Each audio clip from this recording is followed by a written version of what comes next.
गोथार साना सफैबाय बयबो रंजादो गोसो मोदोम जिउ होनानै बयबो खुलुमदो मावै दाङै जानो थाखाय सान्द' दिन होदों ना बेदर मोनजानायजों बयबो रंजादों मावनो थाखाय इसोरा आथिं आखाइ होदों मावनो बानान मानसिफ्रा बेखार बेरायदों मावनो बाब्ला जालांगोन थाखा फैसा अभाब दुखु निदान जायोब्ला गाबनांगोन हाबाब हांमा सुनाय दुखुआ जेब्ला सफैगोन बे समाव इसोरखौसो नोङो दुसिगोन जानाय थाब्ला इसोरखौ खुलुमनो हायो रसा नांब्ला इसोरखौ खुलुमनो बायो संसारावहाय गसंथानो बेसेबा गोब्राब सैथोआवहाय थायिखाय मोनबाय जोङो साव सोरगो नोरखो मोननैखौबो जोंनो दिन्थिबाय बबे जायगायाव थांनो गोसो गाव गावनियाव थाबाय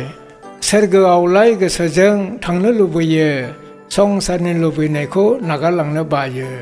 लटनि हिन्जावा नायफिननायजों थैदों बेनि थैनाय जायगायाव संख्रि हाफाव जादों नांगोल मुथियाव हमनानै जाया उनथिङै नायफिनगोन बेबादि मानसिया जायगायावनो थैगोन।